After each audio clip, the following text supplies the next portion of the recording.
of Kittens and Broken Things, Chapter 18. Kasumi Goto was as easy to recruit as Caden had been.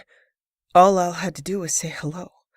She had no real reason to object to Kasumi's skill set, and her known targets seemed to all be terrible people. No idea what the woman was like in a fight, but auditions would be ongoing.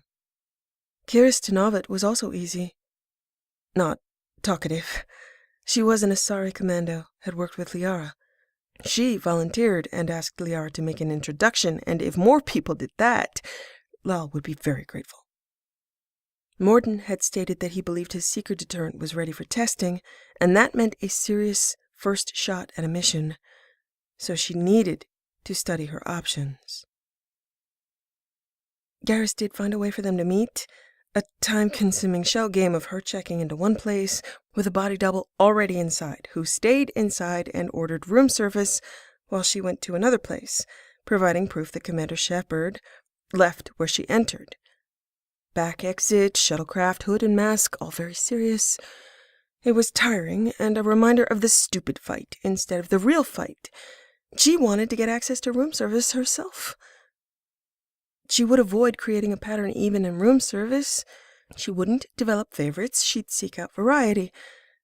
She didn't answer the door, paid with an anonymous credit identity Garrus provided, and there was an entry alcove where the food was left. That part was fine, not encountering people, a plus. It would be really, really nice if she had a place of her own someday, but a stable location where she could be found on the Citadel was not a good idea. As much as she would love a home base, it would be politically unpleasant. Reporters would find her. She'd want a sanctuary, and she'd have a siege. She'd resisted Garrus getting her an apartment, or even getting one herself, because territory meant territoriality issues. The Citadel needed to remain his. The Normandy needed to remain hers. She wouldn't be going to the tower again, except on official business as part of her Spectre career. She wouldn't be visiting his apartment. Commander Shepard would stay at anonymous, boring, and unpredictable places on the Citadel and would not be going out. That was her original pattern established after Saren and during her review period. She'd stick with it. She settled in with food and studied the intricacies of Terminus Systems Law, or lack thereof. Mostly lack. There wasn't much she could do about that. No way she could call on the Council. Would have to separately deal with Alliance, Hierarchy, and Thessia to see if she could get support voluntarily. So far, she and Orbiston had an expensive détente. She wasn't really worried much about the Normandy being controlled by Cerberus any longer. She didn't need his backup in a caution sense. She would need it in a force sense when they began her push into Collector territory. In theory, she could ask Orbiston to roll out his crew, and he would. So for now, she did have 2 ships, 2 teams, and people she could count on. Whatever Orbiston's problem with her, it did not extend to refusing to fight. Orbiston's crew was mainly Turian with a few Asari, and there was no reason for Lal to object to any of them. She had done her research. Impressive people, all of them. She hadn't met them, and she did believe Orbiston wanted it that way. And she would respect that. What mattered is that he came with a crew that followed his orders and got things done. If they were bored at the moment, that was the nature of the military. Hurry up and wait. She needed to do it right, not fast. She did wish she could do it right and fast, but telling Orbiston that would likely not result in any level of accord. She was feeling much better, steadier, less lonely, less terrified, at least as Kara. She felt steadier on her feet as Shepard, and having Thane with her on the ship was good for her confidence. Having Kolyat rescued made Thane seem so much less of a threat in terms of figuring out that she and Garrus were together, or partially. Okay, Garrus was together, and she was a bit of a flake, but still potentially together. Potential and kinetic kissing? She focused again, read, chewed on the cuff of her shirt, and fell asleep partway through Terminus Section 54.31.A7, having to do with legal establishment of corporate identities that would accept responsibility for.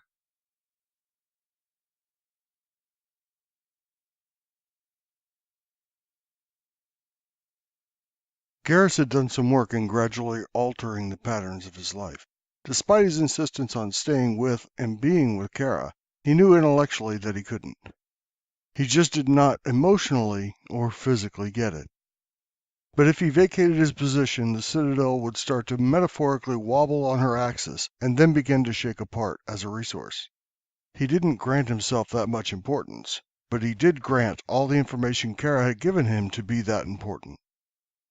He had slowly gouged away the barnacled parasitic crust of corruption that clung to every surface of the Citadel, some of them in jail, many of them now in other places looking to get a new foothold. He had years of relationships and trust, and he had built on what Kara had given him with Liara's help, and days that turned into weeks, that turned into months, that turned into years of relentless pursuit. Not the way Garrus Vicarium would have done it years ago, but the way Lyle Shepard had tried to teach him was possible. He wasn't as fast as she wasn't as much in the way of a lightning calculator of factors, but she had and did inspire him to consider more factors than he would have on his own. Her concerns about alteration of patterns had caused him to ease up on and alter his schedule just slightly, small ways. Predictability in Turians wasn't ideal, so it took some discipline to be undisciplined. She had explained that change should be an evolution of pattern, not a cataclysmic change, so he spent just slightly less predictable time in his office, spent more privately, even went out socially. He developed a pattern of the beginnings of a social life without her. He did not like it in the least, but he saw its necessity. He worked occasionally from home instead of the tower. He canceled appointments and became just slightly unreliable for no particular reason that could be discovered. He didn't like doing it at all. He could get so much more done from his offices, spending irritated time making himself not early, which meant getting ready at his usual time and then waiting impatiently like a Turian. He could not yet bring himself to actually be late, and the appointments he canceled were most often the ones he did not wish to attend anyway. There was a lot to this job he did not like, but he had learned to listen. Minutia had nostalgic importance in his life. It wasn't the same as it would be listening to her with his smile and slight bewilderment as she paced and expounded. But it was a bit like listening to a Solarian discuss one more research program. No, it wasn't. Not even a little. So he thought about her during those droning experiences. He thought about her, couldn't stop thinking about her. He couldn't bring himself to stop working. It was the best defense against the biting urge to take a shuttle directly to her. If she knew he needed to do his job, then doing his job was what she needed, and it eased the separation ache he felt when he had no purpose at all. Turian schedules were different from humans, who needed about 8 hours of sleep. He needed 4. The Citadel day was 20 hours. Before her return, he had worked a near non-stop schedule of 14-hour days, 6 off, 1 hour before work, 1 hour after, 4 hours of sleep. Now he changed that to only slightly less predictable. He had begun to take days off. In reality, he worked from home, but he was listed as unavailable. He forced himself to be unavailable. If he wanted to spend a full day with her, he needed to establish that it was his habit to take full days off when the Normandy was not docked. He took 8 hours off, and he could spend those with her. She would be on a completely different schedule with a 24-hour day, 8 hours of sleep, theoretically. Varying sleep levels didn't seem to affect her manic focus. He knew her schedule, but he had to adhere to his. He could not drop everything when she landed, but he wanted to. Torturous minutes ticking by. He'd worked as usual. She'd been on the Citadel for 7 hours now, and his blood was seething, hide crawling with the imperative to get to her. He was paralyzed along other avenues that ached. Bringing her a brownie had been near heartbreaking disaster. She had nothing, and he could not give her anything because of the pattern of his life, of hers, of dextro and amino, and not being observed purchasing human things. She had no place to stay, but had declined an apartment because it would be traced back to him, and she did not want to have a stable address on the Citadel where they could be tempted to meet. Any apartment he got for her would lie abandoned, and she would feel guilty. He heard her voice, and it had been revealing of so much. Because I couldn't claim it as ours, I'm waiting until it can be ours. Ironically, she gave him in her waiting something distinctly her, the promise of everything. She was not taking this casually. She was not holding him off in favor of someone else. It was very Shepard, and as usual he did not fully understand. He heard it in the echoes of her looming pronouncements. Some of it he understood, but some of it was an impenetrable network of delicate Kara things that had made no sense. He had to have faith in her reasoning and the intricate web when what he really had was a sword ready to cut through them all. Nice phallic reference, Vicarian. Get it together before you touch her. It wasn't his cock that was the problem, thankfully. He could restrain himself because it was her, and because she asked, and because she would, well, Turians didn't kiss. She kissed. And despite all the Shepard myth, he was terrified he was going to kill her. She hadn't had sex. At all. She was supposed to know about her body and tell him. And if she was telling him, she couldn't. He believed her. As long as she kissed him, as long as he was able to share reverie and silences, her scent telling him things that he could not ask and she could not tell. That's how it felt. Perfect. Reverie dissolved questions and concerns. She was physically, emotionally, and mentally different enough from any other partner he'd had that he respected the fact that he had given her no choice, and with no sexual history there may be no sexual future. Before her death, he had only been considering the possibility. He could barely get her to sit in a room and meet his eyes after hours of coercion and threats to helpless and hostage liquids. She had been a mystery. After her death, it was unthinkable to consider in depth what might have been. After his bond, he had done some research, all terrifying. For a Turian, he was large to begin with. For a human, she was tiny. If reverie caused her to feel no pain and he tore her, terrifying. He thought maybe she wasn't willing to try until the war was over because it would in fact kill her. He didn't doubt she'd still do it. He imagined falling asleep with his finally granted bondmate as she bled to death from internal hemorrhage, and that was a very effective deterrent from progression. Turian males and human females had sex. He'd seen that too. It was not in the least reassuring, intended to accentuate the bleeding aspect. That would not be him. That would not be her. That would not be them. So here he was, empty-handed, in a nameless and hidden location, wanting everything from a woman who idealized that state. He wanted to take as much as he could and stop only a millimeter from wherever her seemingly arbitrary border was for that day. She wanted to hold on to everything until she could give it to him all at once and never take it away from him. Never take it away from him. That's what she wanted. Paradoxically, he wondered if he loved her more for it, or if he just didn't have a choice between loving her more every day. But there was an end to chemistry, he knew. He had fallen in love with her without bond, while she was alive and every day she was dead, and he was not sorry he had chosen her. She had never retracted that he knew her well enough to love her, to deserve her truths. And maybe he could not be inside her ever. But there were hands and mouths, and he would really enjoy finding out what made her come. Okay, maybe he'd learned, or at least learned enough to ask some interesting questions from human porn. She wanted him, needed him, and asked for his help. It was more than enough. But spirits help him if he did not want to find her in her invariably asleep, mesmerizing purity, shred the clothes from her body with a perfectly controlled talon, find out what the texture of her eternally hard in his presence nipples tasted like under his tongue. He wanted to kiss her until she was down, until it wasn't just that he was hers, but that she was unquestionably his, and whatever boundaries on her body she set, he wanted to obliterate them with his tongue, with his careful fingers, and listened to her as her exquisitely delicate body arched as he tasted her.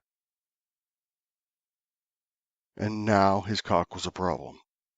He waited in the shuttle while he struggled with his plates, thought about the work day tomorrow, dragging himself away from her, Solarian lectures. Not that she's right through that door. Turian human porn did the trick again, recalling the expressions on the faces of women because they were denied reverie to make it painful. That seemed to be the draw, as the camera always included her face. He tried to imagine Kara's face in pain and fuck, oh fuck, don't be that guy. It wasn't that he wanted her in pain. It was just that she was so fucking beautiful and there was always pain in Turian sex. There was clearly pain in human sex. Her face like that, yes, he wanted to make her look like that. And then he wanted to take it all away and fuck. He gripped his seat, talons digging into metal where the upholstery ended. Oh fuck, that was the wrong thing to think. Too late on that train of thought. Plates wide and cock insistent, blood pounding and talons calling a screech from a distressed metal. Teeth angled against each other as images of how to make her feel something for his body rampaged through his careful and ineffective intellectual barriers. Fuck yes. Her pale skin exposed to him. If she wanted silence, he could make a gag. Small breasts barely filling the natural arch of his palm. He imagined that perfect fit. Hardened nipples finally in his hands, burning points of sensation for both. A bite to the side of her throat without reverie because that's what he needed. Her face in pain. But only just enough pain. Promises whispered in her ear, every possibility of her body open. Now in his fantasy there was a mirror so he could stand behind her and watch. Melting green eyes and pale thighs open to his hand, held apart by his feet. Her so small that her head fell to one side of his sternum blade, her shoulder barely up to the base of it. He was ephemerally jealous for a moment of humans, about the idea that he could masturbate, and he wouldn't be hard, and he wouldn't manage that for more than a moment. He was too Turian. The open, vulnerable sense of plates open a pleasure in itself, and he'd better get this out of his system. When he was with her, this wouldn't happen, even with her body pressed to him because it was what she wanted, what she needed, and he would be kissing her, reverie its own pleasure. But fuck, he did love seeing her face dazed and reverie drunk. But he would love even more to have her want to have her face seen in pain, or with a gag, or pressed against his sternum blade with his cock riding the channel of her spine. Someday, Kara, I promise. I'm getting a mirror, and the gag's fucking optional. But I will have everything I want, and so will you. He had made a lot of promises to her that she had no idea existed, but she would. She did promise him everything. He let the searing images fade, elaborated just a little more on them, on the muffled sounds she'd make. Well, that answers whether or not I'm that guy. He breathed through his nose in hard pants until he adapted to the idea that she was just through the door, and he could trade lust with no end for gentler reverie in her mouth, her scent, and the known fact that he would never, ever hurt her unless or until she wanted it. Yes, he'd seen her injured critically, and when she had been in more pain than he could voluntarily inflict, but it didn't matter. That was Shepard, and the woman waiting for him was Kara, whatever her name was. Damn. He didn't know the floor plan, but assumed he would find her in whatever living area there was with a couch, and he did. She was chewing on her cuff, or had been, and was now mostly drooling on it, and he smiled.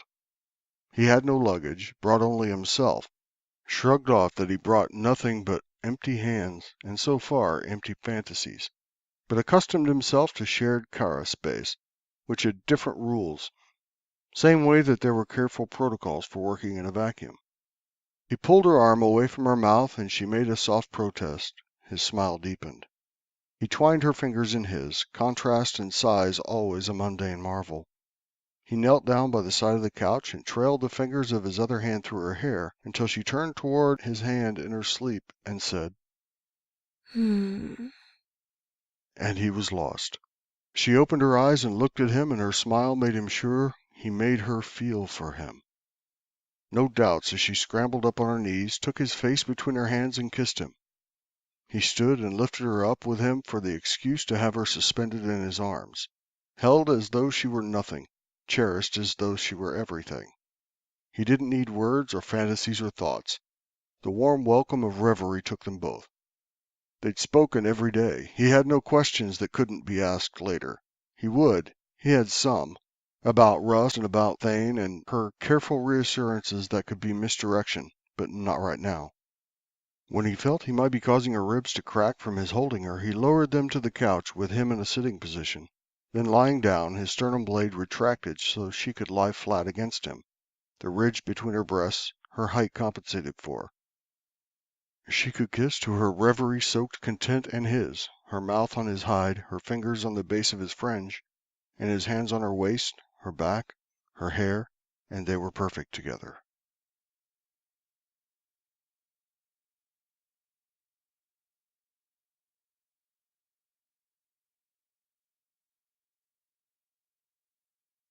Thane had considered his options regarding Kara and Spectre Orbiston, carefully weighed them, and chose a preliminary course of action that was volatile, but he believed necessary. Thane had become convinced Orbiston was devoted to Vicarion. He'd become further convinced of Vicarion's character as being who he seemed to be. An honorable man. A good man.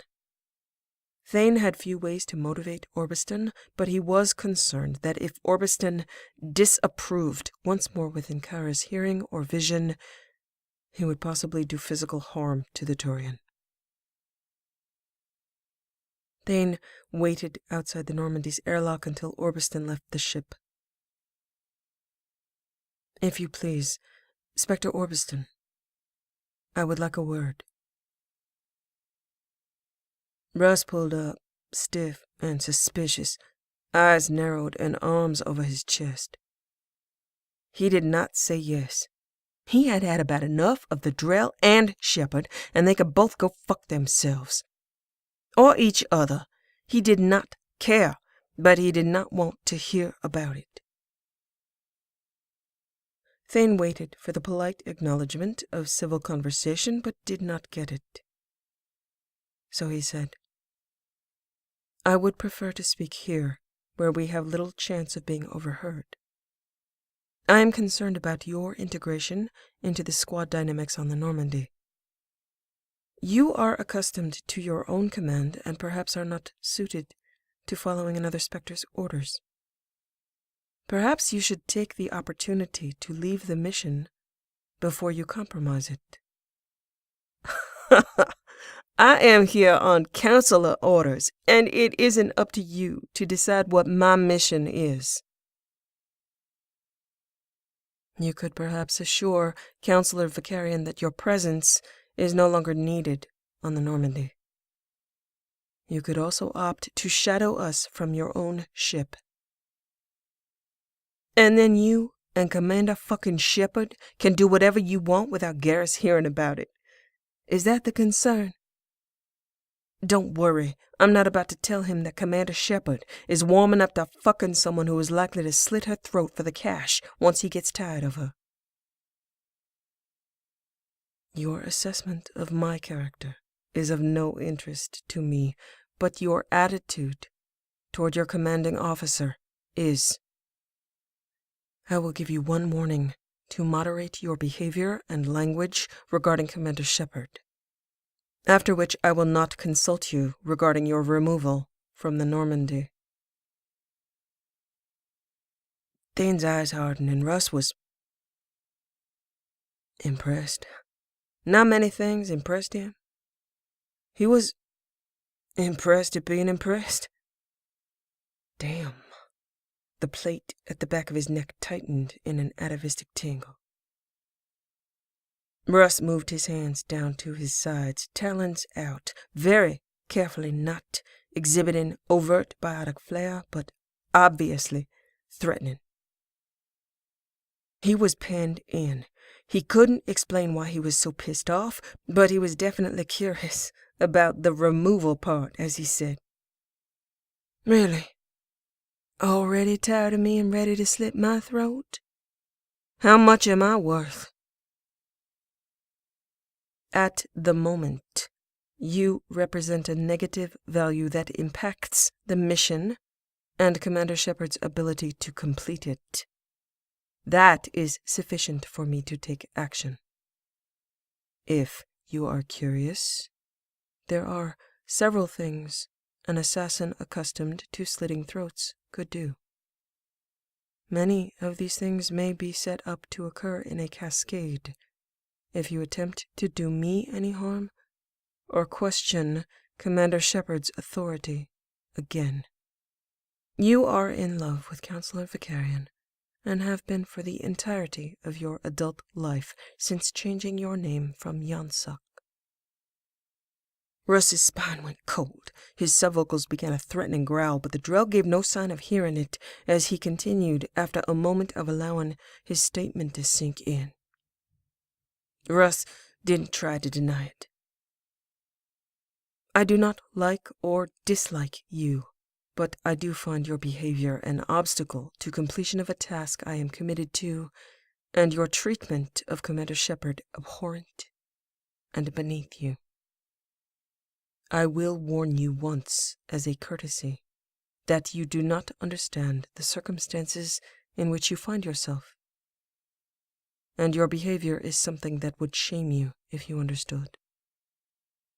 I cannot enlighten you, but I will make it my concern to make you pay for your unwillingness to behave as an enlightened person. Russ gritted his teeth, points digging into opposing gums, the taste of blood making him want to shred Krios into gore and strips of skin. Be assured this is not personal, but as impersonal as possible in execution of disrupting what you hold dear, if you do not either leave the Normandy or grant Commander Shepard the respect and service she deserves according to my definition, and not yours. Not even hers. She tolerates your disrespect, which is likely based on your relationship with Vicarian, because she respects you both, and that is her nature. That encourages you to exhibit more disrespect as it goes unchecked. I might applaud your taste in men as a side note, but I am not averse to using the information I have gathered against you in several ways.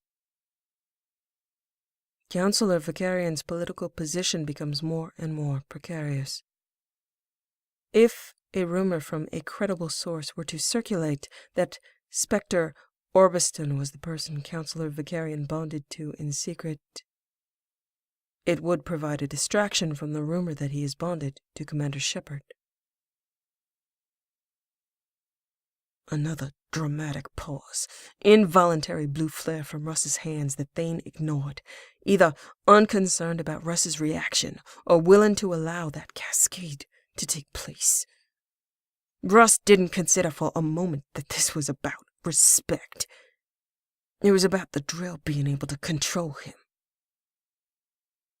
It would certainly result in Counselor Vicarian being inundated with accounts of your liaisons with Vicarian men through the press. It would likely result in your removal from the Normandy in several possible ways, even voluntary, to avoid further damage by association. The most damage would be done to your relationship with Counselor Vicarian. Likely irreparable. The rumor could be disproven, but not until after the damage to what you care about most is done.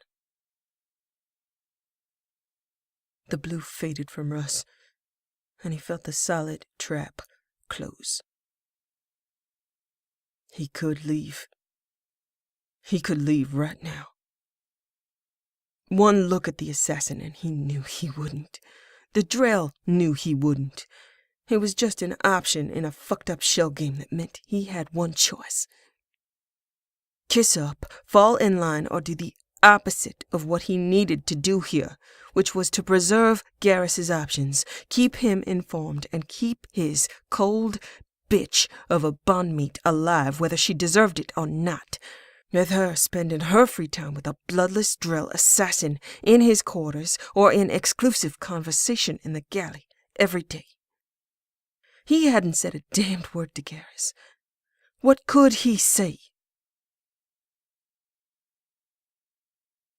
Thane watched him carefully, waited for Orbiston's eyes to clear, for his attention to return to him fully. The mission would continue without the distraction you pose. You present an obstacle to Commander Shepard's authority and a personal target that I am concerned I would at some point need to physically restrain, perhaps kill, because I would be required to enforce her will where she would be hesitant based on you being a friend of Vicarian's. I am asking you to do the job you are capable of doing, the job you promised to do. You are a good man, Spectre Orbiston. I am reminding you of that and informing you that I am not. I have taken it upon myself to ask for the respect and support she should receive in light of her service and record and the terms of you having the honor of serving on the Normandy. If you will not give it, I will collect in other ways.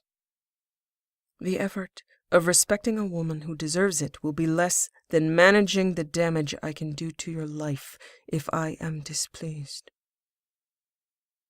Any strike you aim against Commander Shepard will be felt by Garrus Vicarian tenfold. Here, I see no value in proportional response. I seek an absolute.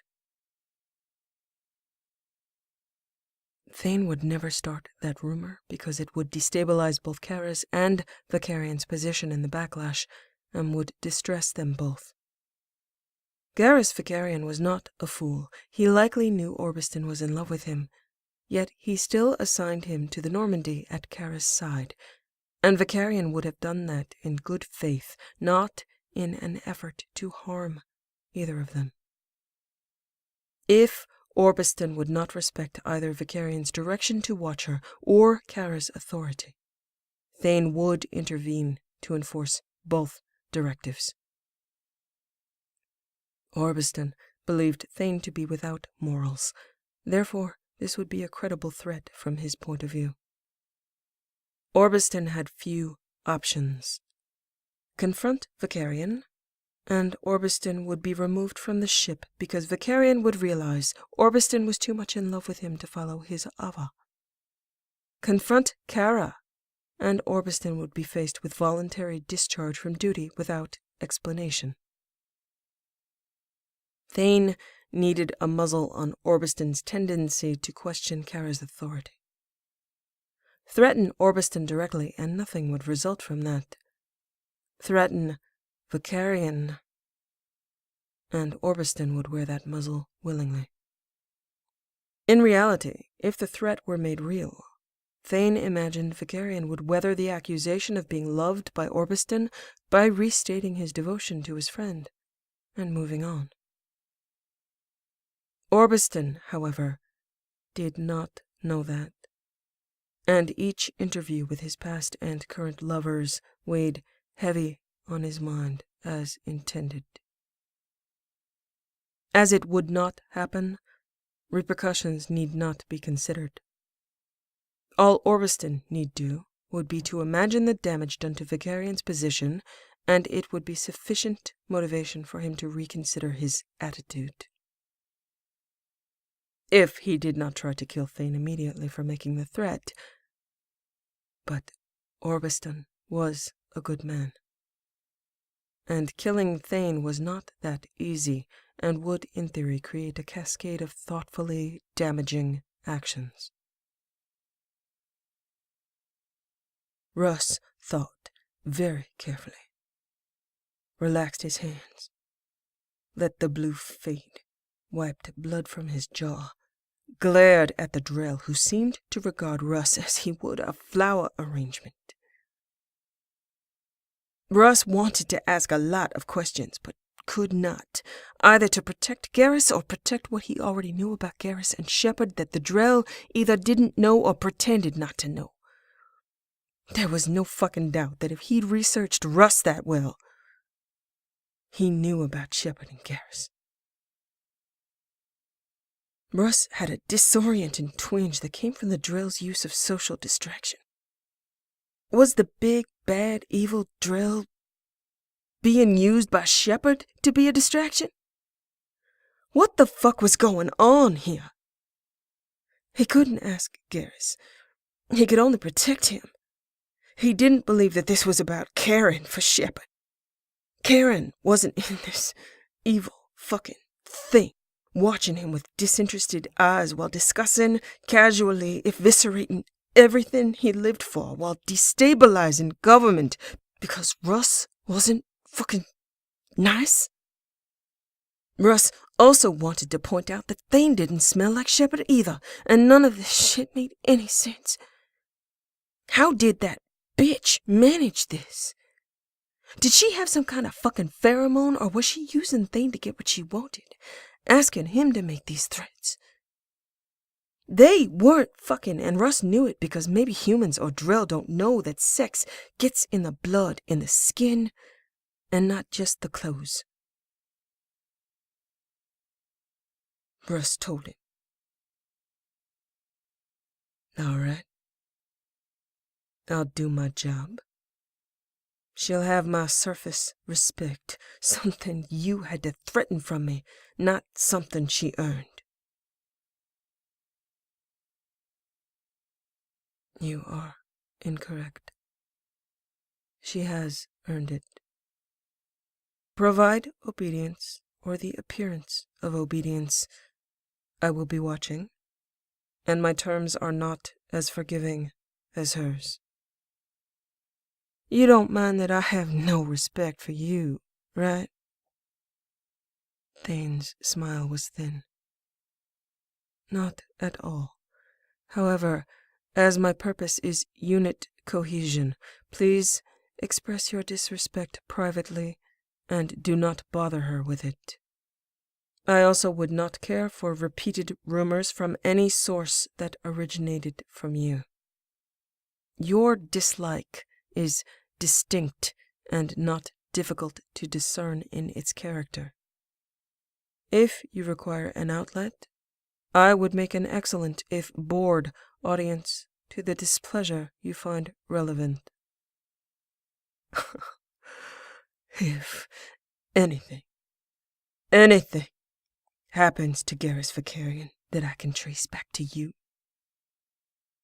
I'll kill you. Thane smiled, and it was friendly. No, you would not. Further harm would result. Nothing will happen if you do not force it to happen by failing in your assigned duty. You are not like me. That is admirable, if unfortunate for your pride at the moment. There are only two people you could use to do me referred harm. One is Commander Shepard, and we have dispensed with that issue. The other is my son, who is now under the watchful eye of Garrus Vakarian. Even if he were not under the Counselor's protection, he would never visit the sins of the father upon the son. I could place him in your care, and he would be safe. Be grateful that you are a reasonable and good man, Spectre Orbiston, or we would not have had this conversation, and you would be dead. I am neither reasonable nor good. Thank you for your time.